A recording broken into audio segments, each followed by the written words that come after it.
32장 7절부터 14절까지 말씀을 가지고 하나님은 영적 지도자를 세웁니다 라는 제목으로 말씀을 나누도록 하겠습니다.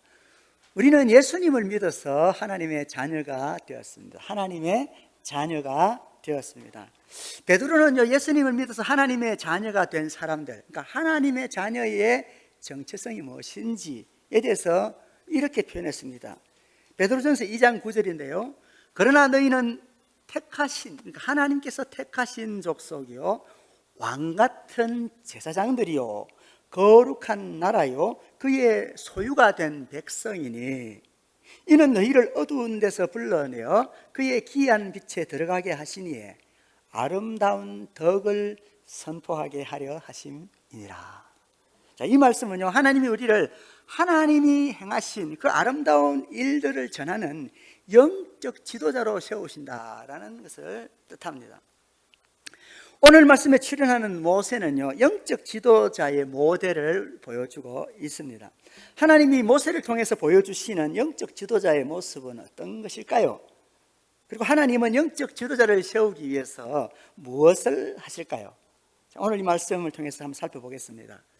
7절부터 10절까지 말씀은요, 하나님께서 모세가 시내산에서 십계명을 받는 동안에, 모세가 시내산에서 십계명을 받는 이야기가 바로 오늘 본문 앞에 나오는 내용이죠. 그렇게 하는 동안에 우상 숭배에 빠진 이스라엘 백성들을 하나님이 보시고 그들을, 야, 너희는 목이 뻣뻣한 백성이다, 이렇게 말씀하시면서 하는 말씀이, 하나님이 모세에게 하나님이 그들을 진멸하시고 모세를 큰 나라가 되도록 하겠다라고 말하면서 자신을 말리지 말라고 말씀합니다.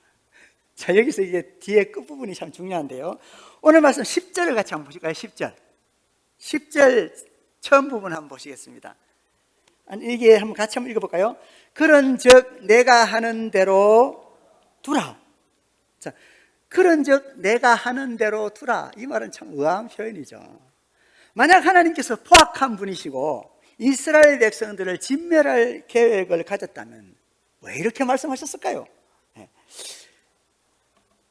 내가 하는 대로 그냥 내버려 둬라, 이 말은요, 다시 말하면 모세야, 내가 이스라엘 백성들을 진멸하지 못하도록 네가 나를 좀 말려다오, 이렇게 말하는 것 같습니다. 사실은 그렇죠. 네, 아버지가 몽둥이를 들고, 우리 이제 한국에는 전통적으로 이게 매를 들기도 하고 그랬잖아요. 뭐 미국에서 그랬다가는 경찰에 끌려가죠. 그렇죠? 근데 이제 아버지가 몽둥이를 들고 자녀를 펼 때에는, 펴려고 탁 폼을 잡을 때에는 옆에 엄마가 있는지를 봅니다. 왜 그럴까요? 엄마가 말려주기를 기다리면서 하는 거거든요. 엄마가 말려주기를. 이놈의 자식, 한번 혼 좀 나와봐라, 한번 죽어볼래? 이러면서 몽둥이를 탁 들 때 엄마가 와가지고, 아, 여보 참으셔요, 이렇게 하거든요. 그러니까 하나님께서 오늘 이스라엘 백성들을 진멸하겠다라고 말씀하실 때에 뭐라고 말씀하시냐면, 그런즉 내가 하는 대로 그냥 내버려 둬라, 이렇게 말하는 것은, 야, 내가 지금 이스라엘 백성들을 진멸할 텐데 네가 좀 나 좀 말려라, 이렇게 지금 말씀하고 있는 거나 마찬가지다, 그 말입니다. 그렇습니다. 하나님께서 이스라엘 백성들을 진멸시키는 것이 목적이었다면 모세에게, 야, 내가 이스라엘 백성들을 진멸하려고 한다, 이렇게 말할 필요가 뭐 있어요? 그냥 확 진멸시켜버리면 되지. 그렇잖아요. 근데 내가, 야, 지금 모세야, 내가 이스라엘 백성들이 막 우상을 숭배하고 그래서 확 진멸시키려고 하는데 내가 그냥 그렇게 하도록 가만히 내버려둬. 나 좀 말려, 그 말이죠. 그렇죠? 네. 우리는요, 예레미야서를 통해서 하나님의 재앙을 말씀하실 때 그 하나님의 마음을 잘 이해할 수가 있습니다. 예레미야 29장 11절 말씀인데요, 여호와의 말씀이니라, 너희를 향한 나의 생각을 내가 아나니. 그러니까 우리를 향한 하나님의 생각을 하나님이 아신다는 거예요.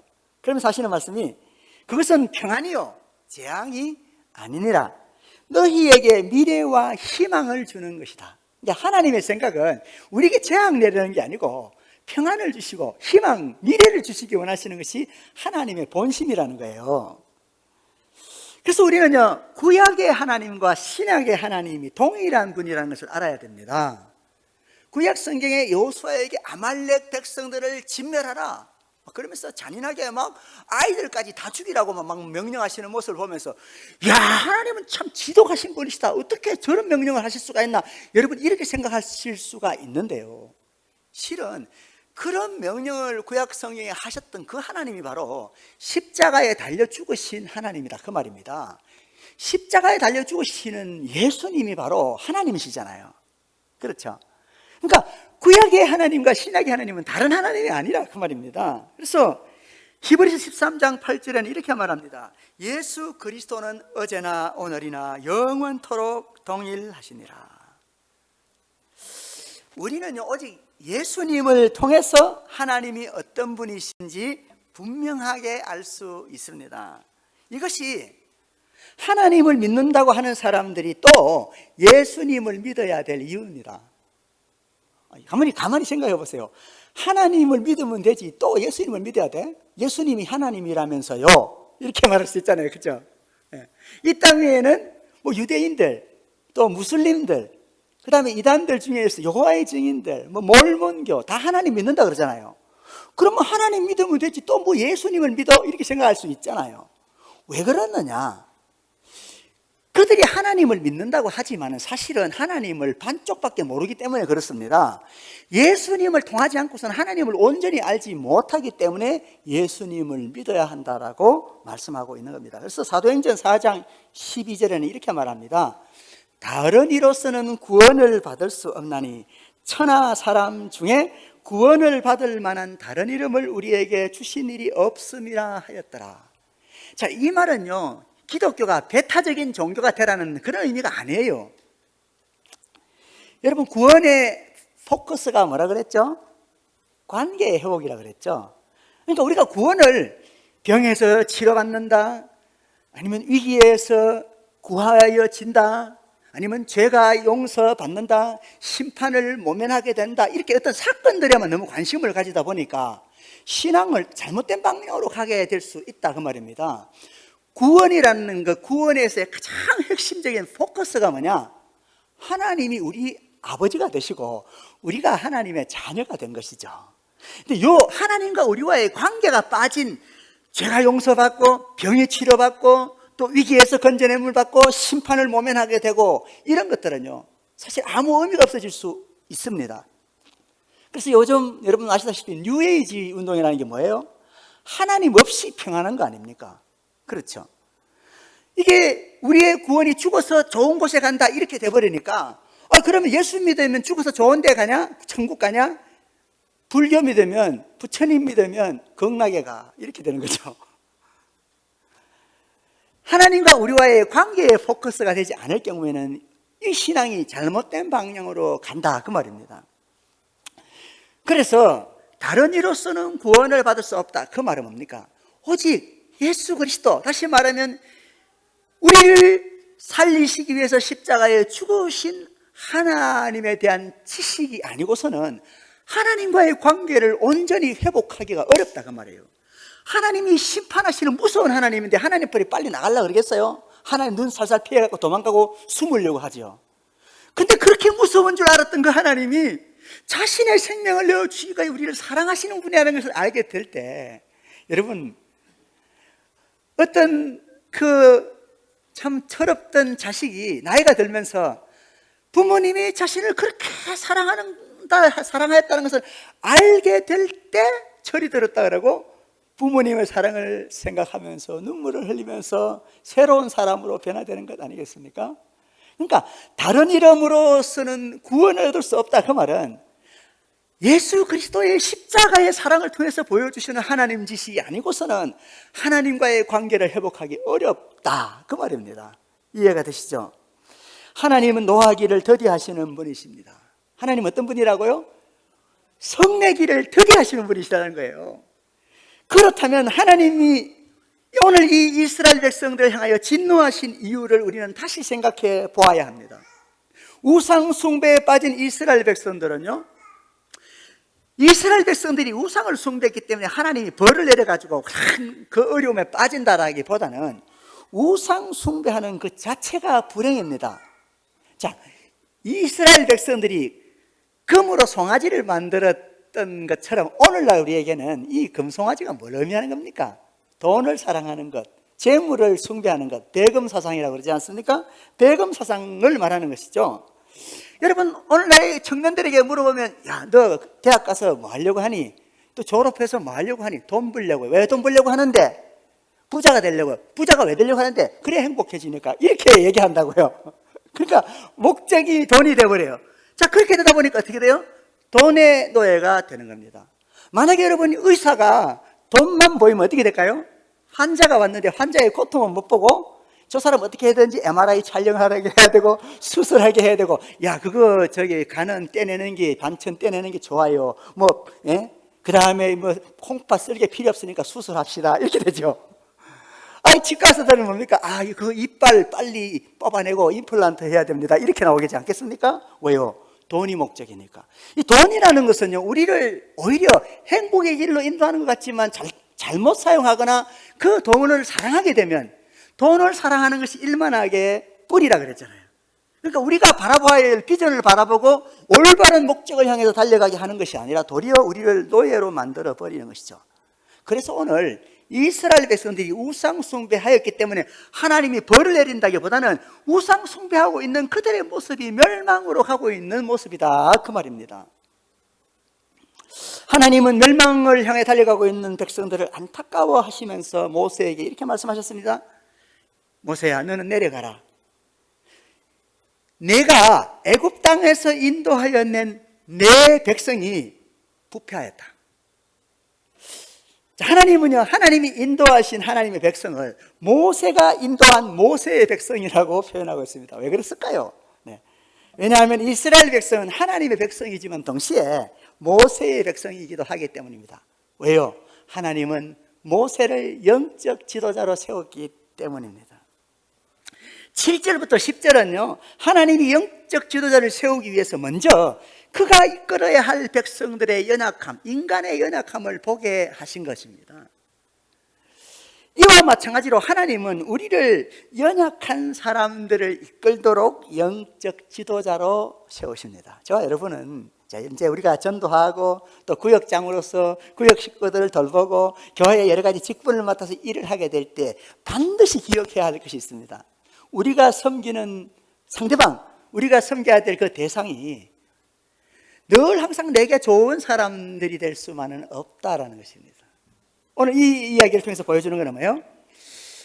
모세가 이끌어야 할 그 백성들은 기다릴 줄 모르고 모세가 내려올 때까지 좀 기다리면 되는데 40일을 못 기다려가지고 우상을 만들고 그 우상이 자기들을 이집트에서 건져내서 가나안 땅으로 인도하는 신이라고 이렇게 말하잖아요. 기다릴 줄을 모르는 사람들입니다. 또 뭐예요? 원망과 불평을 쏟아내기를 좋아하고요, 물질의 노예, 그러니까 금송아지를 만든 사람들이다라는 것을 말합니다. 이 말은 다시 말하면 우리가 영적 지도자로서의 역할을 하기 위해서는 단단한 각오가 필요하다라는 것입니다. 두 번째로요, 하나님은 우리를 영적 지도자로 세우시면서 우리를 은혜로 무장하게 하십니다. 11절과 12절의 말씀은요, 모세가 하나님의 말씀을 듣고 하나님의 계획을 의아해하면서 하나님을 설득하여 말리는 내용입니다. 그렇죠? 그래서 모세는 하나님을 설득하려고 하면서 어찌하여 라는 말을 두 번을 합니다. 그러니까 이해할 수 없다는 거죠. 이 말은 모세가 하나님의 계획을 이해할 수 없다는 표현을 강하게 한 것입니다. 모세는요, 하나님께서 어떻게 이스라엘 백성들을 이집트에서 탈출시켰는지 너무나 잘 압니다. 하나님이 이스라엘 백성들을 해방시킨 이유는요, 그 이스라엘 백성들이 훌륭해서가 아니지 않습니까? 하나님은 그들의 연약함을 너무나 잘 아셨습니다. 그러니까 오늘 그 우상 숭배 이야기를 하기 전에 그들이 이집트에서 노예 생활할 때 그들이 어떤 사람들이라는 것을 하나님은 잘 아신다, 그 말입니다. 하나님은 다만 그들을 불쌍히 여기셨기 때문에 그들에게 은혜를 베푸신 것입니다. 하나님은 아브라함과 이삭과 야곱과 요셉에게 하신 언약을 기억하시면서 그 언약을 이행하시기 위해서 오늘 말씀하신 겁니다. 그러니까 하나님은 다만 이스라엘 백성들이 우상 숭배에 빠졌다고 그 이유로 그들을 멸망시키지 않으실 뿐이라는 겁니다. 왜냐하면 그보다 더 심한 일들도 많이 했거든요. 그럼 오늘 왜 이 사건들이 있느냐? 오늘 모세의 마음 가운데 하나님의 은혜로 무장시키는 아주 중요한 순간이 되고 있다, 그 말입니다. 모세가 하나님을 설득하려고 하면서요, 도리어 하나님이 베푸신 은혜를 기억하며 그 은혜로 무장하게 됐습니다. 여러분, 목자가 되어봐야 목자 마음을 압니다. 여러분 한번 이제부터 자신보다 신앙이 어린 사람들 한번 돌보려고 한번 해보세요. 누군가에게 전도하려고 한번 해보세요. 그러면 전도자의 마음이 어떤지를 알 거예요. 그렇죠? 어머니가 돼봐야 어머니 마음을 안다고 하지 않습니까? 그렇죠? 그러니까 오늘 이 모세가 하나님이 이스라엘 백성들을 진멸시킨다는 말을 할 때에 하나님 뭐라 그랬어요? 야, 네가 이집트에서 인도하여 낸 네 백성이 부패했다. 그러니까 지금 모세에게 이 백성들이 너와 어떤 관계에 있는 사람인지를 보라는 거죠. 그러면서 하나님이 이 백성을 진멸하신다라고 말하니까 모세가 이제는 뭐예요? 이제 자기가 그 맡아서 인도하고 있는 그들을 구해내기 위해서 하나님을 막 설득하려고 이렇게 하게 된 거죠. 모세는요, 어찌하여 그 큰 권능과 강한 손으로 애굽 땅에서 인도하여 내신 그 백성들을 향하여 진노하려고 하십니까? 그렇게 표현합니다. 여러분, 은혜는요, 큰 권능을 가진 분이 자신의 능력을 제한한 결과입니다. 그러니까 능력을 가지신 분이 자기 능력을 다 쓰지 않는 것이 바로 은혜예요. 그러니까 조금 이제 저속한 표현일 수도 있겠는데요, 조폭이 지나가는 선량한 별로 이렇게 힘도 없어 보이는 시민이 지나가다가 이 조폭한테 이 싸움은 완전 대빵인데, 네, 시비를 걸었다고 쳐봅시다. 근데 이 조폭이 그냥 한 대 때리고 그냥 작살을 낼 수도 있겠지만은 그냥 아무 일이 없었던 것처럼 그냥 지나쳐 버리면 그는 그 조폭이 은혜를 베푼 거겠죠. 근데 반대로 조폭이 시비를 거는데 시민이 아무 일 없었다는 듯이 지나가는 것은 뭐예요? 이거는 그냥 자기가 맞기 싫으니까 피해가 어쩌면 비굴한 것일 수도 있겠죠. 그러니까 은혜라는 것은 능력이 많은 분이 자기의 능력을 다 쓰지 않는 것의 결과다, 그 말입니다. 여러분, 하나님은요, 우주를 창조하신, 이 세상을 창조하신 하나님이시잖아요. 이 말은 하나님은 한 번에 세상을 멸하실 수 있는 분이라는 뜻입니다. 그럼에도 하나님은 10가지 재앙으로 바로를 깨우치시고자 했습니다. 여러분, 출애굽 사건 때 하나님께서 그 바로와 그 이집트에서 재앙을 일으킨 사건을 보면서, 야, 하나님이 신비한 기적을 행하셨다 그러면서 뭐 대단한 일이 일어났다, 여기에 자꾸 사람들이 포커스를 가져요. 근데 가만히 생각해 보세요. 하나님이 그 자그마하게 뭐 개구리가 올라오고 파리가 날아다니고 뭐 이가 생기고 이런 거 가지고 하나님의 능력을 나타내기보다 합니까? 하나님의 능력은 우주를 그냥 다 그냥 휩쓸어 망가뜨릴 수도 있는 분이시잖아요. 이거는 뭐냐면 하나님이 아주 작은 일로 어떻게 했든지 바로를 깨닫게 하기 위한 목적이란 말이에요. 그러니까 이것은 하나님이 10가지 재앙을 행하시는 것은요, 하나님의 오래오래 참으심의 표현이에요, 사실은. 왜냐하면 더 엄청난 일을, 여러분 40일 동안 땅에 비가 오니까 온 땅에 물이 잠겨버렸잖아요. 근데 그게 아니라 뭐 기껏 해봐야 파리가 날아다니고 깨구리가 나오고 뭐 이런 거 있잖아요. 그런데 뭐 그게 무슨 엄청난 기적이 일어났다 그래서 기적에만 여러분들의 관심이 간다면 성경을 잘못 보고 있는 거예요. 그것은 지금 하나님이 자신의 능력을 제한하고 오래오래 참으심입니다. 자, 뿐만 아니라 이것이요, 마지막 이제 10가지 재앙 중에 마지막 재앙, 그 재앙을 통해서 하나님은 하나님의 인도하심이 친밀함으로 표현됩니다. 굉장히 중요한 말씀인데요, 그래서 오늘 뭐라고 말하냐면 모세가 이렇게 말합니다. 하나님께서 강한 권능과 또 강한 손으로, 큰 권능과 강한 손으로 이스라엘 백성들을 인도해 놓으셨는데 이렇게 말하잖아요. 자, 그런데요, 강한 손이라는 말에서 강한이라는 말과 손이라는 말 둘 중에 어떤 것이 더 중요한 말일까요? 네, 당연히 손입니다. 왜 그러냐면 강하다라는 뜻은 이미 큰 권능이라는 말 속에 다 표현되어 있잖아요. 이 손은 무엇을 의미할까요? 여러분, 손 하면 생각나는 게 뭐예요? 부모님이 어린 자녀를 붙잡을 때 자신의 손을 내밀어서 딱 붙들어 주잖아요. 하나님은 보이지 않는 영이십니다. 능력이 많으신 분이신데 하나님이 이스라엘 백성들을 인도하는 것을 표현할 때 손으로 이렇게 표현합니다. 그러니까 이것은 하나님의 친밀함을 표현해 주고 있는 것입니다. 하나님이 마치 자녀의 손을 붙들고 가는 부모의 손을 내미는 것처럼 오늘 그렇게 보여주신 것이 바로 10번째 재앙에서 나타났습니다. 그게 뭐죠, 여러분?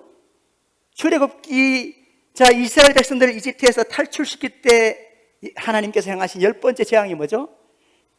처음 난 것, 장자들이 다 죽게 되는 재앙입니다. 근데 이 재앙은요, 예수 그리스도가 십자가에 죽으실 것이라는 것을 표현하는 것이지 않습니까? 그래서 우리는요, 마치 이스라엘 백성들이 재앙을 면면하기 위해서 자신의 집 그 문 기둥과 그 인방에다가 피를 바른 것처럼 우리의 마음 가운데 예수 그리스도의 피로 하나님의 은혜로 무장되어져야만 영적 지도자로서 하나님의 자녀로서 살아갈 수 있다라는 것을 우리에게 보여주고 있는 것입니다. 하나님은요, 모세를 영적 지도자로 세우면서 하나님의 은혜로 무장시키신 것입니다.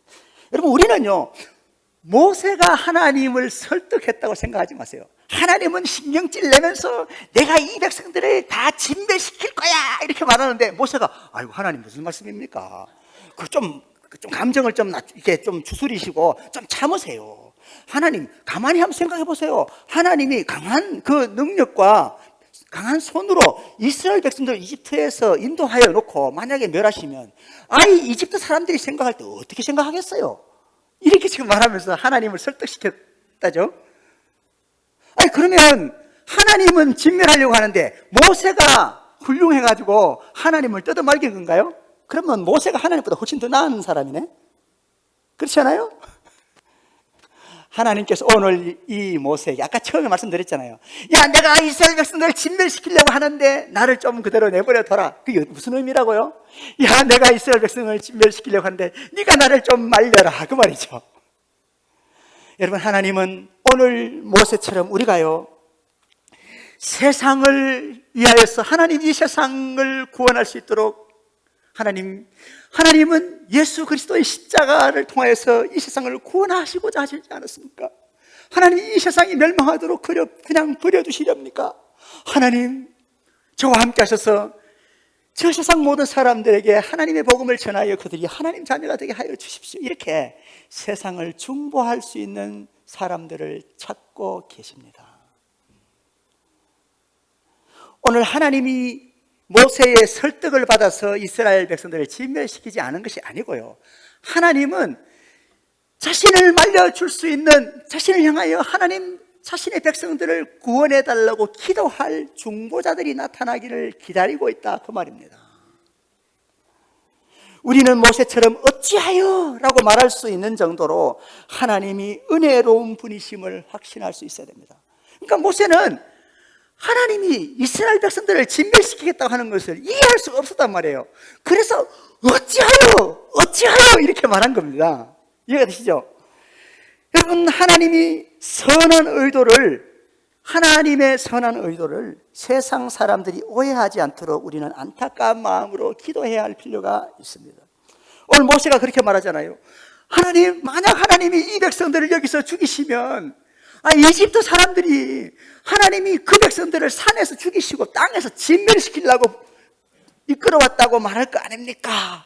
하나님의 악한 의도로 그들을 이끌었다고 말할 것 아닙니까? 이렇게 지금 이 모세가 말하고 있는 거죠.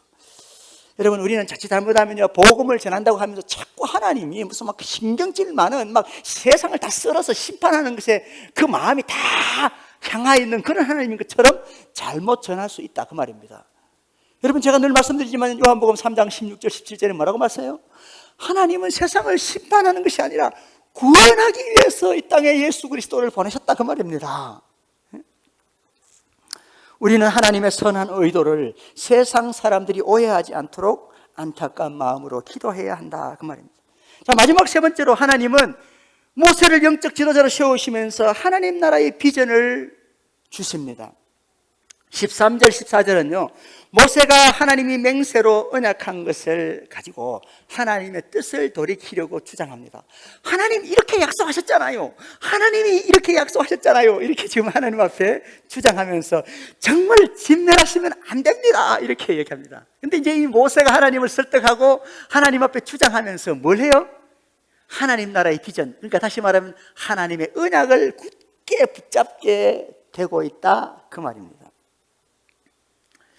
그래서 13절 14절은 모세가 하나님이 맹세로 언약한 것을 가지고 하나님의 뜻을 돌이키도록 주장하고 있습니다. 모세는요 하나님이 주신 자손과 땅에 대한 언약을 말했습니다. 여러분 이제 그 아브라함에게 하나님께서 처음 약속하실 때 그 언약이 아브라함부터 시작되잖아요. 그 말씀을 한번 살펴보면 하나님이 아브라함에게 이렇게 말씀합니다. 너는 너의 고향과 친척과 아버지의 집을 떠나 내가 너에게 보여줄 땅으로 가라. 땅에 대한 약속이죠. 자, 내가 너로 큰 민족을 이루고 자손에 대한 이야기죠. 너에게 복을 주어 너의 이름을 창대케 하리니 너는 복이 될지라 이렇게 말합니다. 그래서 우리는 영적 지도자가 되기 위해서 하나님 나라의 비전을 잘 알고 이해해야 합니다. 여러분 달리기 하는 사람이요 꼬리인 지점이 어딘지 모르면 열심히 뛰는 만큼 잘못 가는 거죠. 꼬리 지점 여기인데 이쪽으로 아무리 열심히 뛰어봐야 무슨 소용이 있어요. 그렇죠? 네. 그래서 우리가 그거를 잘 알아야 되는데요 구약 성경은요 지속적으로 땅과 자손에 대한 약속을 합니다. 그런데 여기서 하나님이 약속하시는 그 땅과 자손의 의미, 영적인 의미를 우리는 잘 알아야 합니다. 여러분 하나님이 약속하신 땅은요 지금 저 팔레스틴 지역에 있는 가나안 땅, 이스라엘 땅이 아닙니다. 하나님이 함께 하시는 땅, 믿음의 자리를 우리에게 주시려 하는 것입니다. 하나님이 통치하시는 그곳이 바로 하나님이 주시는 언약의 땅이다 그 말입니다. 그래서요 출애굽기 33장 말씀을 보면 이 말씀을 잘 이해할 수 있는데요 출애굽기 33장 말씀을 제가 소개해 드립니다.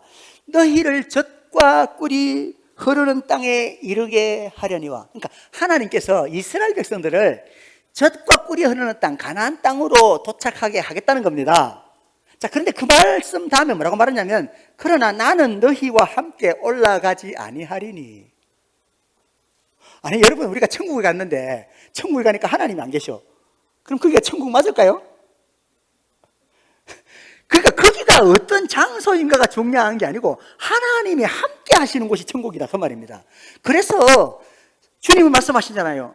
귀신 들린 자의 귀신을 쫓아낼 때 성령이 너희와 함께 하셨으면 하나님의 나라가 너희에게 이미 임하였느니라 그렇게 말씀하죠.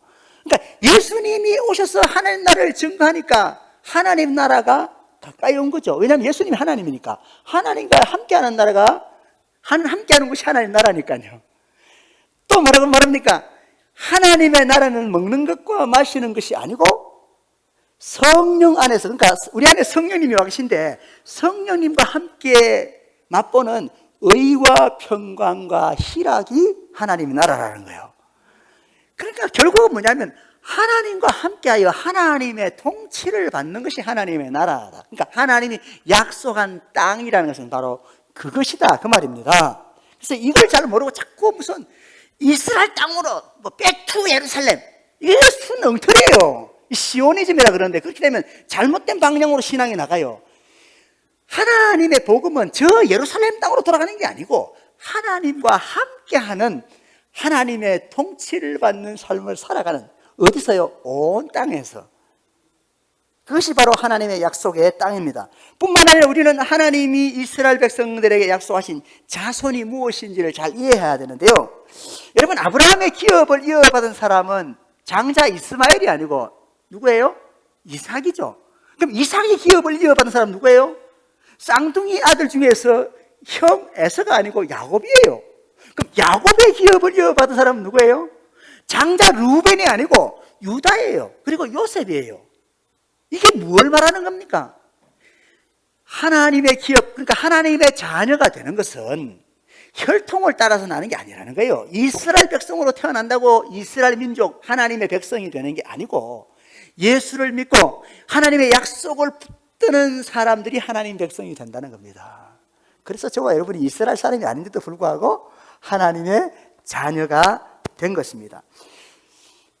우리는 영적 지도자로서 하나님 나라의 비전을 가져야 합니다. 하나님 나라의 비전. 우리의 비전은요, 세상 모든 사람, 특히 우리가 미워하는 사람들조차에게도 복음을 전하여 하나님 자녀가 되게 하는 자손의 복이 우리에게 있어야겠고, 또 우리 공동체가 하나님의 통치를 받으며 하나님께 순종하여 십자가의 삶을 본받는 사람들, 그런 공동체, 하나님의 나라가 되는 것이 바로 우리의 비전이어야 한다, 그 말입니다. 이 비전을 오늘 주시기 위해서 오늘 이 사건이 있는 것입니다.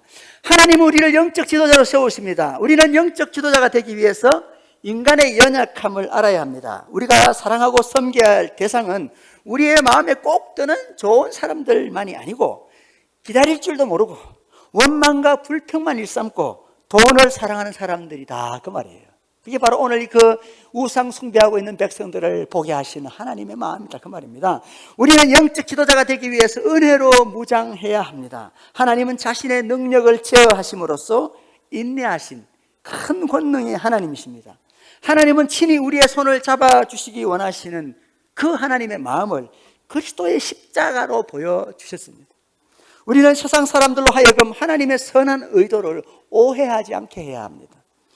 또 우리는 영적 지도자가 되기 위해서요, 하나님 나라의 비전을 가져야 합니다. 하나님은 우리에게 자손과 땅의 언약을 주시는데요, 우리에게 주시는 그 하나님의 백성, 그 하나님의 자손은요, 혈통을 따라 나는 것이 아니고 약속을 믿는 믿음으로 말미암는 것이라는 거죠.